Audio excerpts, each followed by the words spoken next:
구약 성경을 읽다 보면 가장 좀 막히는 부분 중에 하나가 각종 제사 제도 그리고 절기일 거예요. 여러분도 그렇죠? 아멘 소리가 크네요. 제사 제도는 왜 이렇게 복잡할까요? 하나님 뭐 좀 간단하게 하시지 왜 이렇게 복잡하게 만드셨습니까?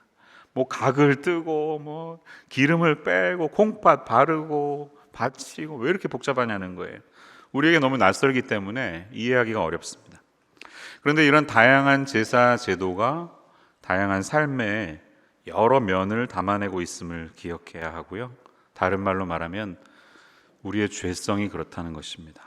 우리의 죄의 다양성을 제사 제도가 담아내고 있습니다. 그렇다면 절기는 어떨까요? 어느 민족이나 다양한 절기가 있지만 이스라엘 민족들도 하나님께서 제정하신 절기가 있는데 하나님께서 이 절기를 제정하신 이유가 뭘까요? 절기는 시간 아니겠습니까?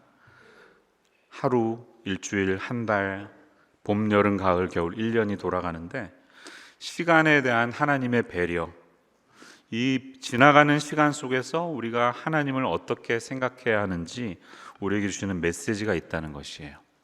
민수기를 마무리하고 있습니다. 이제 새로운 2세대가 가나안 입성을 앞두고 있습니다. 모세는 곧 있으면 죽게 됩니다. 이 자신 없이 새로운 땅에 들어갈 세대에게 하나님이 그 땅에 들어갔을 때도 당신들의 삶의 주인이라는 사실을 잊지 마십시오 라는 마음으로 모세는 이제 신명기에서 두 번째로 계속해서 중요한 부분들을 설교할 것입니다.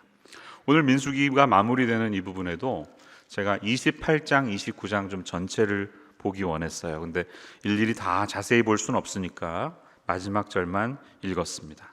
마지막 절은 이런 말씀이 있어요. 너희가 이 절기를 당하거든 이라고 말합니다.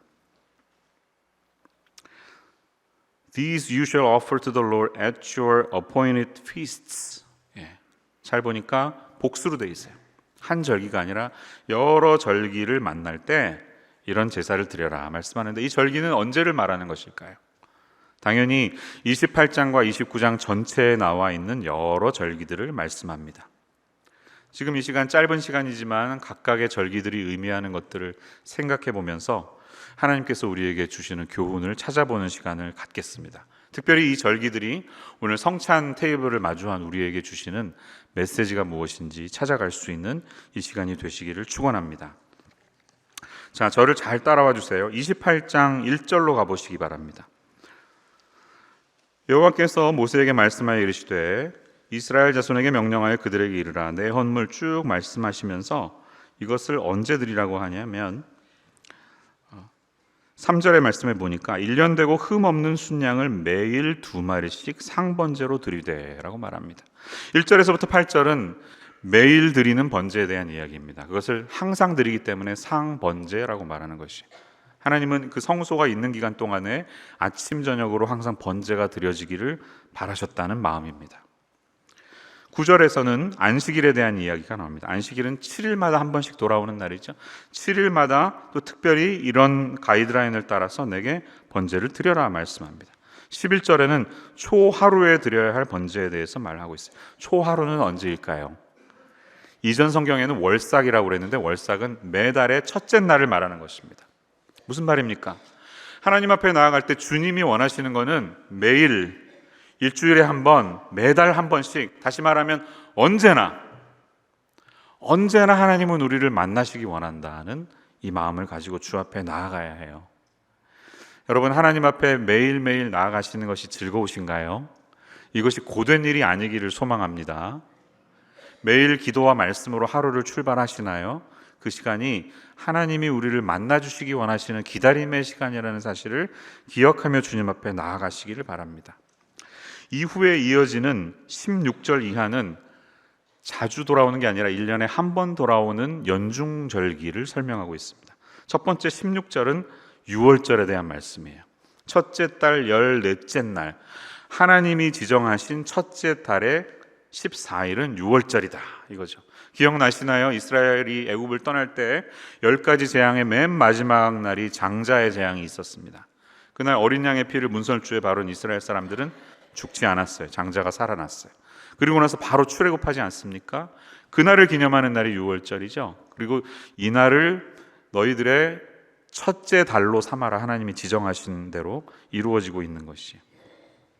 근데 절기는 무교절이라는 날이 이어져요. 6월절 지나면 바로 그날부터 7일 동안 무교절을 행합니다. 이날은 특별히 Feast of Unleavened Bread라고 그래서 누룩이 없는 빵을 먹는 날입니다.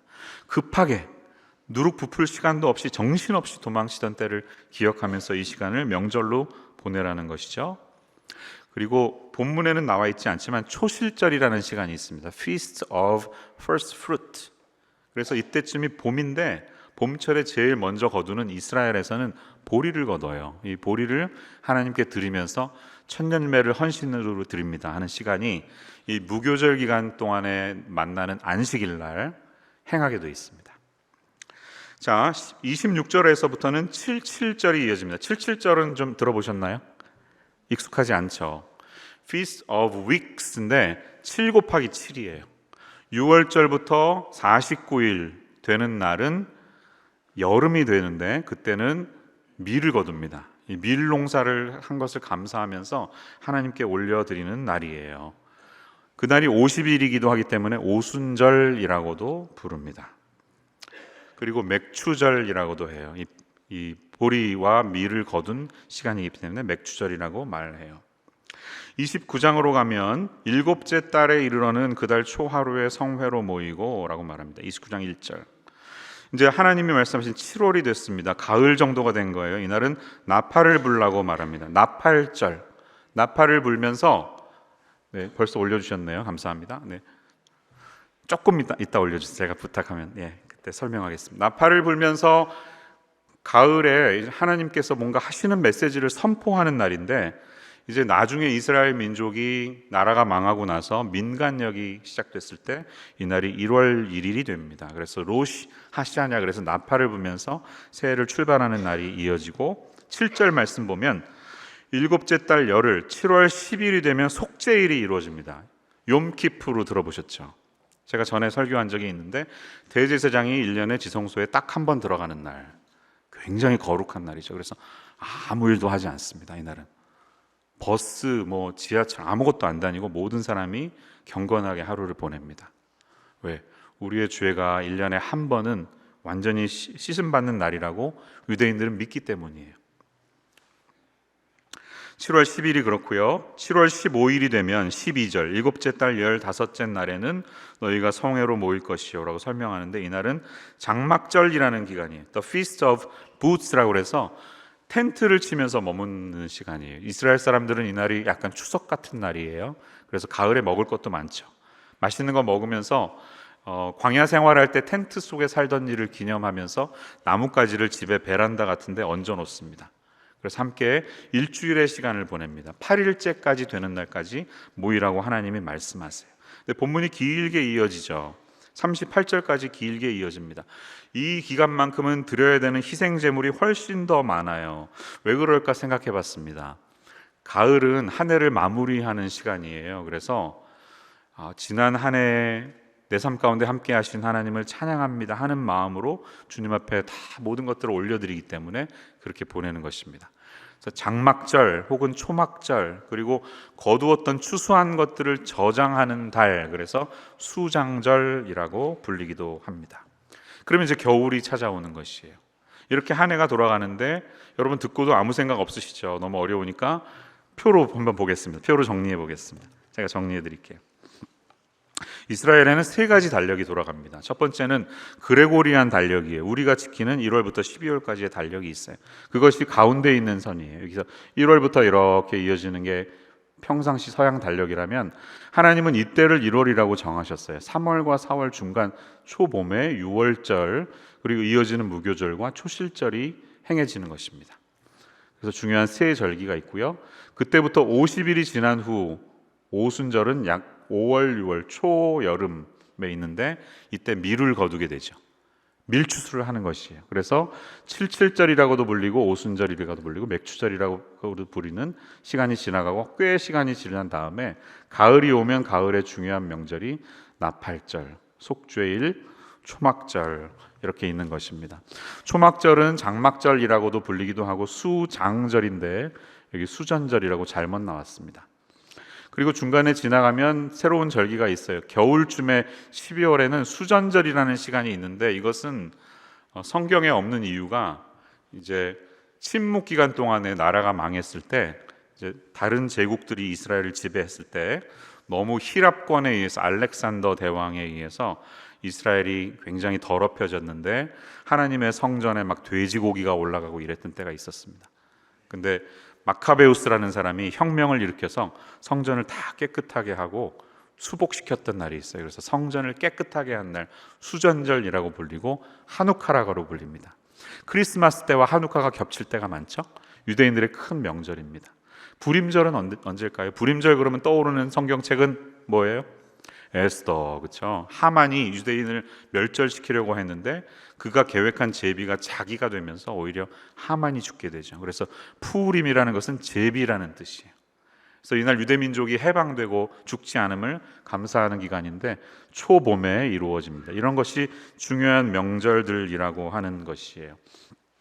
조금 이제 개념이 오시나요? 그러니까 그레고리안 달력이 있고 유대인 종교력이 있고 민간력이 따로 돌아가요. 민간력은 제가 말씀드린 나팔절에 1월 1일 시작돼서 8일 동안 큰 명절을 보내는 거예요. 우리도 추석 아주 제대로 쉬잖아요. 이스라엘 사람들도 제대로 쉽니다. 8일 동안 아무것도 하지 않는데 지난 2023년은 8일째 되는 명절 그날이 토요일 새벽이었는데 하마스가 이스라엘에 전쟁을 일으켰습니다. 그래서 영문도 모르는 채 공휴일날 갑자기 당한 것이죠. 그런 비극적인 일이 있었다는 것이에요. 자, 그러니까 크게 보면 봄에 시작되는 봄에 중요한 6월절을 중심으로 한 명절, 여름에 있는 오순절, 그리고 가을에 이어지는 나팔절과 속죄일, 초막절 이렇게 셋으로 나눌 수 있다는 것입니다. 이해가 되시죠? 정리가 되셨나요? 영어로 한번 보겠습니다. 영어로 된 것은 같은 단어인데요. 영어 그림도 있나요? 있으면 한번 올려주시고요.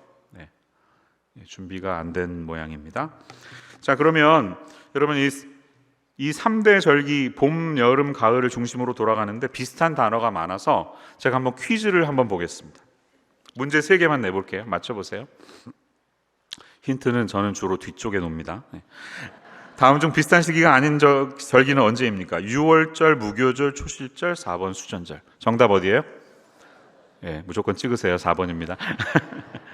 6월절에 이어서 무교절, 그 어린 양을 먹고 정신없이 도망가던 때를 기억하면서 누룩이 들어가지 않는 때를 먹었다고 그랬죠. 이어지는 거고요. 초실절은 보리를 바치는데 생각해 보시면 여러분 신약의 눈으로 보면 예수님이 6월절 만찬 하시다가 그리고 다음날 십자가에 달려 돌아가셨고 48시간 안에 부활하셨잖아요. 그러니까 6월절 만찬 며칠 후에 예수님이 부활하셨어요.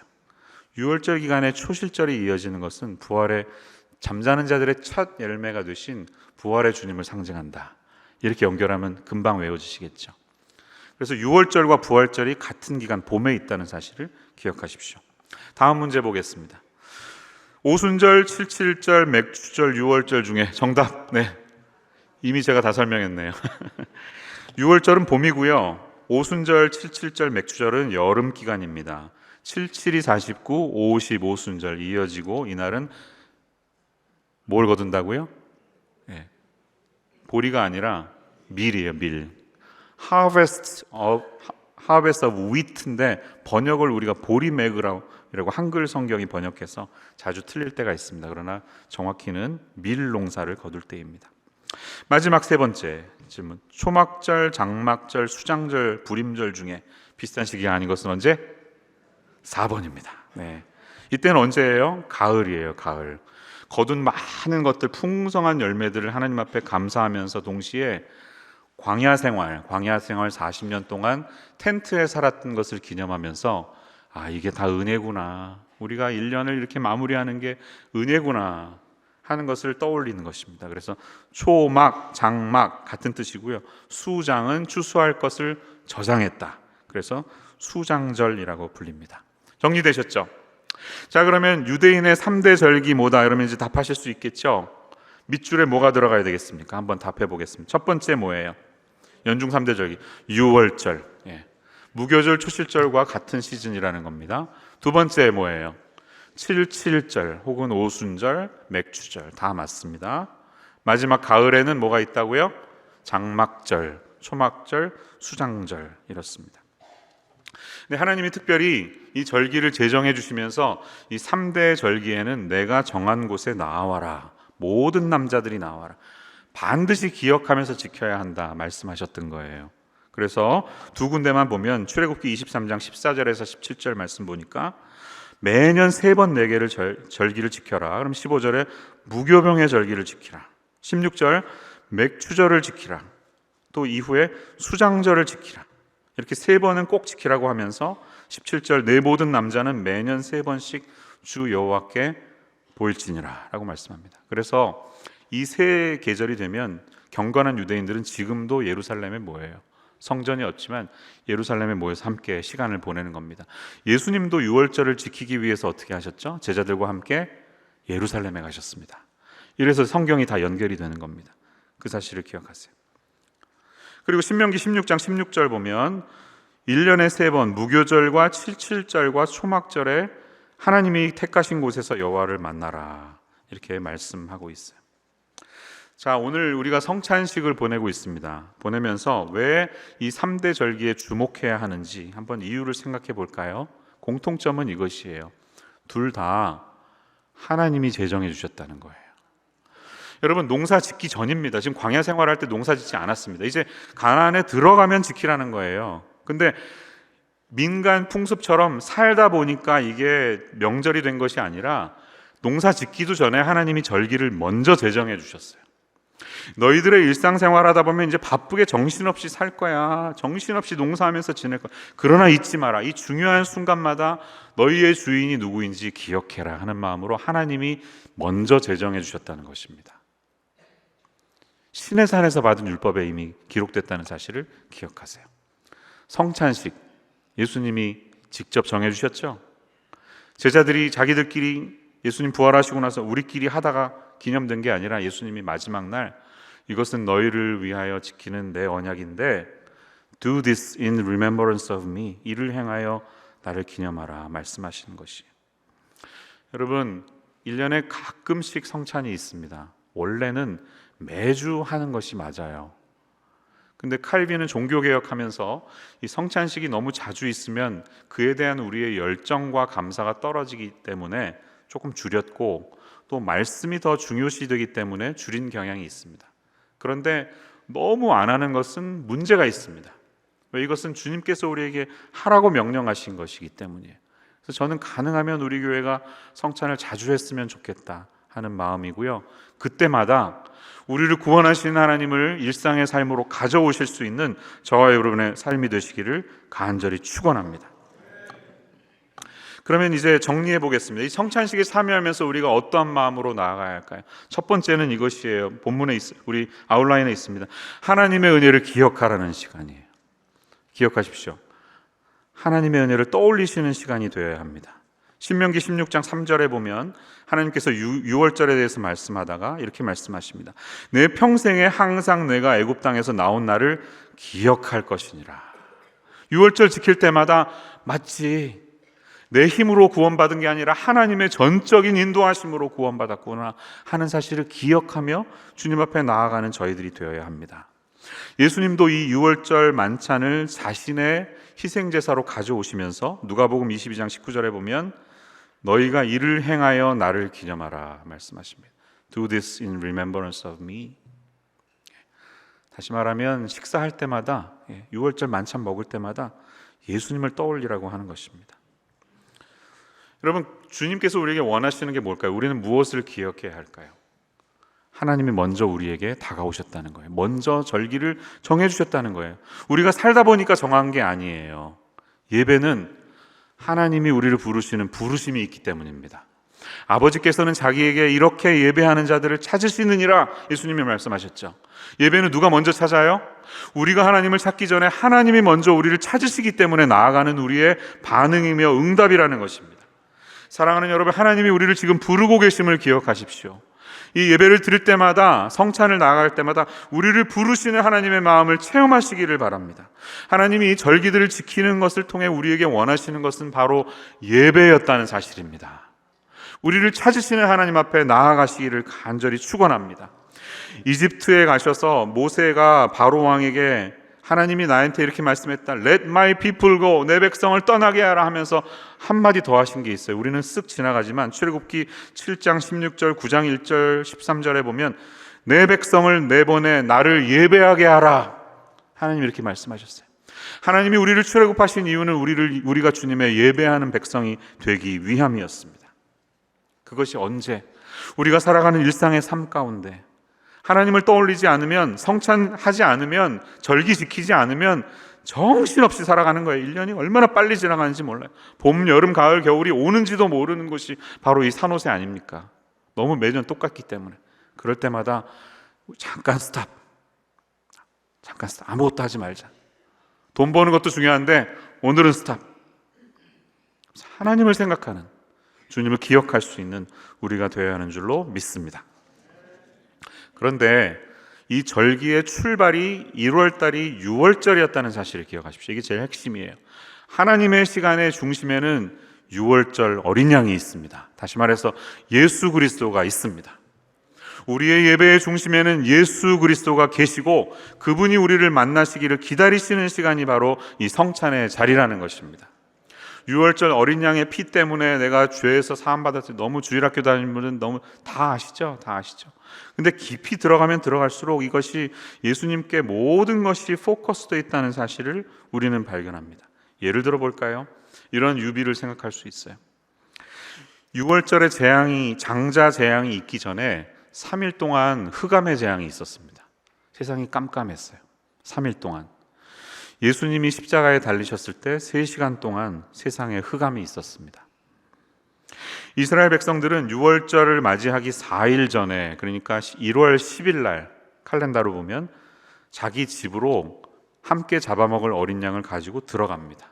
직접 자기가 먹을 양을 가지고 집안 텐트로 가져와야 하는 것이. 예수님도 6월절 만찬을 하시기 며칠 전에 나귀를 타고 성전에 들어가셨습니다. 성전은 예수님의 몸이에요. 자기의 집으로 소중히 들어가신 예수님의 모습을 우리는 보는 것입니다. 어린 양은 흠이 없고 1년 된 순양을 드렸어야 했습니다. 예수님도 남자였고 흠이 전혀 없는, 죄가 없는 분이셨습니다. 6월절 당일이 되면요, 아침 9시에 양을 기둥에 묶어놔요. 그리고 해가 질 때쯤 그 양을 잡아서 식사합니다. 약 3시쯤. 예수님도 오전 9시에 십자가에 못 박히시고 3시에 운명하셨습니다. 자, 얼마나 예수님께 포커스가 가 있습니까? 우리를 부르시는 이 하나님의 부르심 앞에 예수님을 떠올리면서 나아가는 우리의 삶이 되기를 축원합니다. 두 번째, 우리가 성찬식에 기억할 내용은 주님의 식탁에 동참하는 시간이라는 것입니다. 여러분, 이 시간은 장례식이 아니라는 거예요. 우리는 날마다 슬픈 노래를 부르면서 왜 나를 위해 돌아가셨나, 이게 우리 한국인의 정서입니다. 그래서 까만 옷을 입고 나올 때가 많습니다. 그러나 예수님은 부활하신 분임을 잊지 마십시오. 그리고 우리가 성찬에 참여할 때마다 내 죄가 또 다시 씻겨져야 한다고 생각할 필요가 있습니다. 없습니다. 예수님이 돌아가신 한 번의 영원한 제사로 우리의 과거의 죄와 현재의 죄와 미래의 죄까지 다 사함받게 됨을 주님 앞에 감사하면서 나아가시는 우리 모두가 되시기를 축원합니다. 이 자리는 테이블이에요. 함께 먹는 시간이에요. 천주교에서 말하는 것처럼 이 피에 어떤 죄를 사하는 능력이 있어서 조심조심 먹이는 시간이 아니라 함께 주님의 테이블 앞에 나와서 우리가 다 함께 식사하는 시간입니다. 그래서 시편 23편에 다윗도 내 원수의 목전에서 내게 상을 차려주셨다고 말합니다.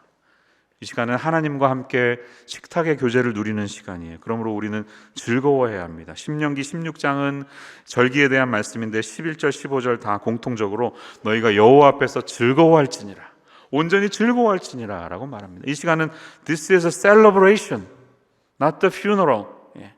하나님 앞에서 우리가 즐거워하고 기쁨을 얻을 수 있는 그러한 시간이 됨을 잊지 마시기를 축원합니다. 제가 이 6월절 식사가 바로 성찬으로 연결됐다, 예수님이야말로 6월절의 어린 양이다라고 말씀드렸죠. 근데 중요한 사실이 있습니다. 우리는 문지방에 피를 바르는 것만 많이 생각하는데요, 또 한 가지 놓치지 말아야 할 사실은 이 유월절 어린 양을 다 함께 먹었다는 거예요. 모든 식구들이 다 함께 먹었고, 식구 수가 얼마 안 되면 옆집 사람들 것까지 머릿수를 계산해서 같이 먹었습니다. 그래서 출애굽기 12장 46절에 보면 한 집에서 먹되 그 고기를 조금도 집 밖으로 내지 말고 뼈도 꺾지 말지며 라고 말합니다. 예수님이 돌아가셨을 때 뼈가 꺾이지 않았죠. 이 유언에 대한 성취인데 다 온전히 먹으라는 것입니다. 무슨 말입니까? 이 성찬식은 내가 하나님과 누리는 교제가 아니라 우리가 하나님과 누리는 교제입니다. 이해가 되세요? 공동체로서 함께 하는 것입니다. 우리는 너무 개인주의화돼서 나와 하나님의 관계만 잘 서 있으면 되지라고 생각해서 1대1로 생각해요. 그런데 신앙은 1대1로 하는 것이 아니라 우리가 함께 공동체적으로 하는 것입니다. 성찬식도 함께 먹는 것이에요. 그래서 원래는 쪼개진 빵을 떼어서 다 함께 같이 먹는 것이에요. 비록 우리가 자그마한 전병을 각자 받지만 위생 문제 때문이에요. 원래 신학적으로 옳게 보면 우리가 주 안에서 한 식탁 가운데 나아가야 한다는 사실을 잊지 마시기를 바랍니다. 그뿐만이 아니라 우리의 이웃을 돌아볼 수 있어야 돼요. 여러분, 6월절과 그 다음에 77절과 장막절은 다 농사와 관련됐고 풍성함이 있는 시간이었고 다 먹는 시간이었습니다. 6월절에도 함께 식사했죠. 그 다음에 여름에도 밀추수를 거치면 함께 식사합니다. 룻기 기억나시죠?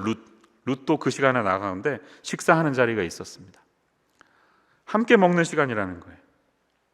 그런데 그러면서 우리의 이웃들을 떠올리라는 겁니다. 하나님은 밀추수, 보리추수를 할 때 레위기 23장에 보면 네 구석에 있는 반 모퉁이는 베지 마 이렇게 말씀하십니다. 왜 그랬어요? 너희가 일부러 남겨놓으면 가난한 사람들이 와서 그것을 걷어서 먹을 수 있어야 하기 때문이야 라고 말씀하십니다.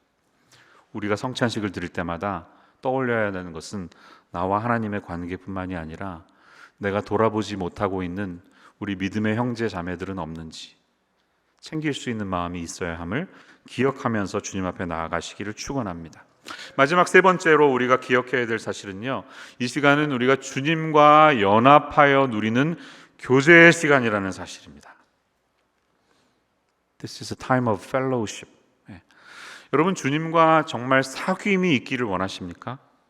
그렇다면 성찬식이야말로 내가 정말 주님과 하나가 되는구나, 그분과 깊게 사귈 수 있는 시간이구나 라는 사실을 잊지 말고 나아가시기를 간절히 축원합니다.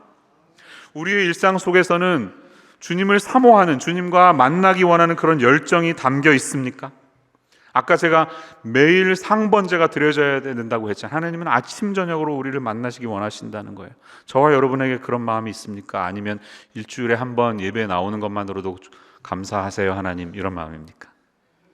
다윗은 그의 기도에서 이렇게 고백한 적이 있어요. 시편 141편에 보면 나의 기도가 주님 앞에 분향함같이 되며 나의 손드는 것이 저녁 제사같이 되게 하소서. 얼마나 멋있는 말이에요. 그는 매일매일 하나님 앞에 나아가는 것의 의미를 알았던 사람입니다. 우리도 그렇게 할 수 있기를 바랍니다.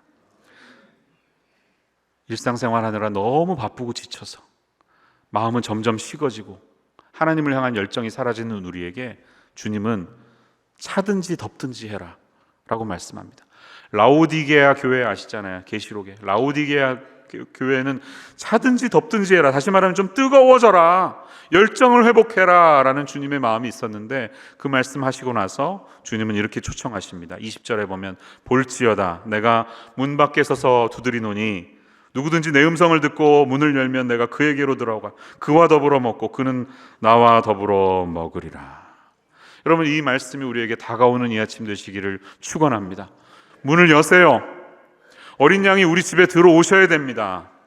그 어린 양이 들어와서 함께 먹는 시간이 되어야 됩니다. 문을 열고 주님 앞에 나아가십시오. 우리 마음의 문을 여십시오. 그리고 이것은 공동체적으로 이어지는 식사임을 기억하십시오. 연약한 이들을 떠올리면서 성찬을 마치면 그분들을 섬길 수 있는 헌신으로 이어지시기를 축원합니다. 맨 마지막으로 고린도전서에 보면 5장 7절에 우리가 누룩 없는 빵을 먹는 이유를 이렇게 설명한 적이 있습니다. 한번 그림 올려주시면요, 너희는 누룩 없는 자인데 새 덩어리가 되기 위하여 묵은 누룩을 내버리라. 우리의 유월절 양 곧 그리스도께서 희생 주셨느니라. 유월절 만찬을 설명하면서 이렇게 설명합니다. 이러므로 우리가 명절을 지키되 묵은 누룩으로도 말고 악하고 악의에 찬 누룩으로도 말고 누룩이 없이 오직 순전함과 진실함의 떡으로 하자라고 초청합니다. 누룩은 교만을 말하고 위선을 말하고 자기 자신을 부풀리는 것을 상징합니다. 이 시간 주님 앞에 나아갈 때 그런 모든 것들 다 털어버리고 무교병을 먹는 심정으로 하나님 앞에 순전한 마음으로 나아갈 수 있는 저와 여러분의 삶 되시기를 간절히 축원합니다. 기도하겠습니다. 사랑의 주님, 오늘 성찬식을 앞두며 주님의 말씀을 들었습니다. 이 말씀을 기도와 삶으로 적용하며 겸손한 마음으로 주 앞에 나아갈 수 있는 저희들 모두의 삶이 되게 하여 주옵소서. 예수님의 이름으로 기도합니다.